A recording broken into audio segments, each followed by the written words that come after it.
Módulo 4, aula 3, o grande universo das memórias.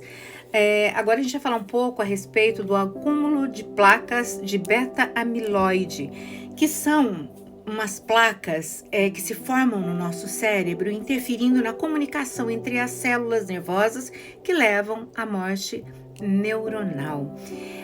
Existem emaranhados também de neurofibrilares de tau, que é aquela proteína que eu falei agora há pouco, que ela se acumula dentro das células nervosas e interfere também na estrutura, e a função desencadeia processos de degeneração. Então os neurônios também não conseguem passar informação. Os neurônios não se tocam, mas eles passam informações, e essas informações não conseguem chegar de um lado para o outro. A inflamação cerebral também. A inflamação cerebral é uma resposta inflamatória crônica no cérebro com que contribui para o dano neuronal e também para a progressão desta doença. As inflamações no cérebro podem ser detectadas com exames de imagem. Exame de sangue vai apontar uma inflamação, mas não vai indicar onde é. Então, um exame de imagem é mais claro para informar isso. Existem exames também para poder fazer a verificação da proteína tau. Essas mudanças sinápticas também é uma disfunção sináptica devido ao acúmulo de proteínas anormais que prejudica também a comunicação neuronal. O estresse oxidativo. O estresse oxidativo é o desequilíbrio entre a produção de espécies reativas de oxigênio e a capacidade antioxidante do cérebro, que causa danos celulares. Quais são as etapas da progressão das doenças de demência, né? O estágio inicial pré-clínico, nessa fase a doença ela está presente, mas os sintomas ainda não são perceptíveis, e inclui aqui alterações bioquímicas no cérebro, sem impacto significativo que venha a ter um funcionamento diário. Tem o estágio leve inicial, que os sintomas são sutis e começam a aparecer como dificuldades de lembrar de informações recentes, desorientação espacial e temporal, perda de objetos pessoais e alterações de humor. Lembrando que essas características podem ser de demência, mas podem também ser apenas uma preguiça nossa, assim, preguiça de pensar. Não tô com vontade, tô estressada, não quero isso para minha vida hoje. Então, necessariamente esses sintomas não são de Alzheimer nem de demência. Às vezes pode só ser apenas um estresse muito grande, tá? Estágio moderado e intermediário, que são sintomas mais distintos, como dificuldades na realização de tarefas diárias, desafios vinculados à comunicação, linguagem, alterações de personalidade e comportamento, agitação e problemas com padrões no sono. Novamente, eu repito, estes são sintomas de demência, mas pode não ser demência. O estresse também causa isso. Algumas faltas de vitamina também. E a nossa tristeza profunda também causa isso, né? No estágio mais avançado, que é o sintomático severo, ele é caracterizado por uma deteriorização significativa nas habilidades cognitivas e funcionais. Isso faz com que haja uma necessidade de assistência para as tarefas básicas, porque causa uma incapacidade no controle da função motora e uma redução da percepção do ambiente ao seu redor. É importante notar que a progressão da demência é diferente de paciente para paciente, e o diagnóstico não é de ambulatório. O diagnóstico é de ambulatório, é de terapia, psicanalítico, vários tipos de terapeutas, terapia ocupacional, terapia cognitiva, comportamental, exames clínicos, exame de imagem. Não acredite em ninguém que dê diagnóstico olhando para a pessoa ou com uma consulta só. Isso é muito perigoso. A idade é o principal fator da demência, né? Para o risco das demências. A maioria dos casos, eles são detectados ali por volta dos 65 anos, mas não nos esqueçamos que existem demências precoces, e a faixa é de 30 a 40 anos. E também tem aquelas que têm um efeito tardio, né? Que é o mais comum dentro das demências, que é após os 65 anos. Muito importante reconhecer isso e ir descartando possibilidades. São doenças vinculadas à demência.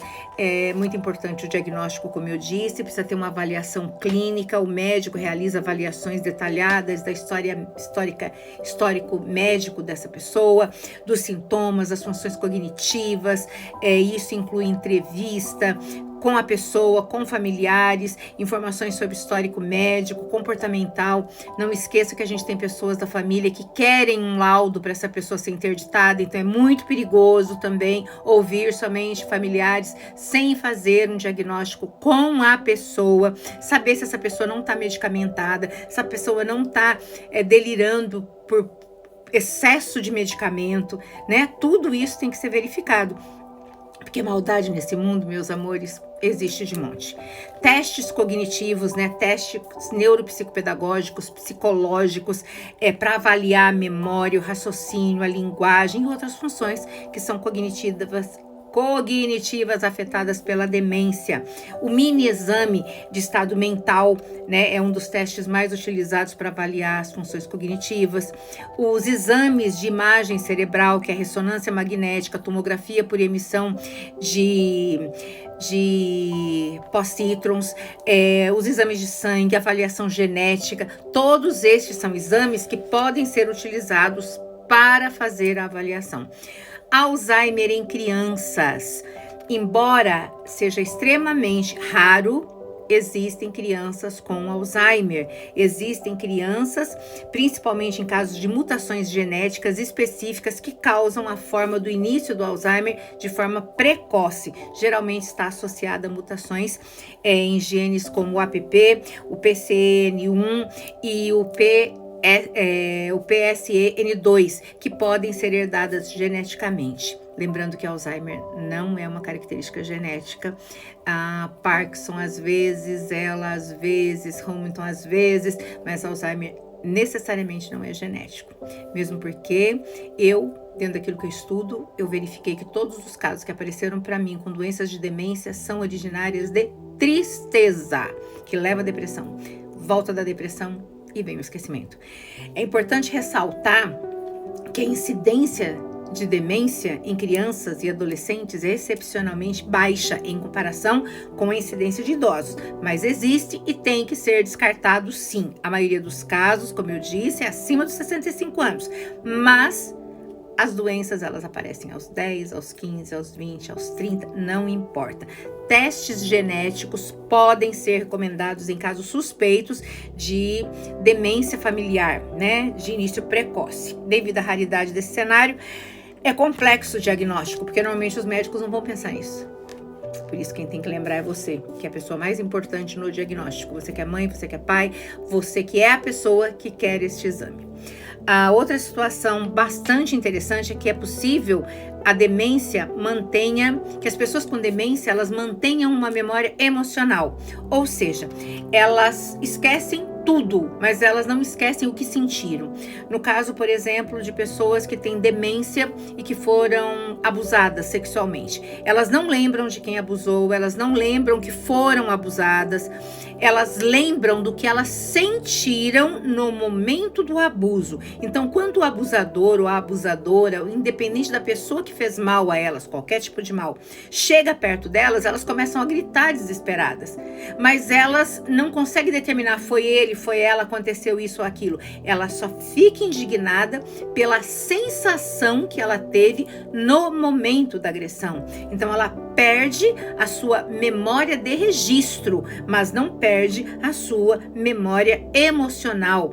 Por isso que tem crianças também que são acometidas de esquecimento, que são aqueles excessos pós-traumáticos, né, que passaram, pessoas em geral, que passaram por um processo de trauma e pós esse trauma, elas não lembram de quem ocasionou o trauma, mas elas lembram da sensação. Então é muito comum que quando essas pessoas cheguem perto delas, elas tenham delírios, né? Elas tenham delírios reais, vamos dizer dessa forma. E essa memória emocional, ela se refere a lembrar experiências que são carregadas de momentos. E isso é muito importante, porque muitas vezes, como uma intensidade emocional é muito forte, às vezes a gente fica achando que a pessoa que está doente vai lá e medica. E na verdade ela só está pedindo socorro.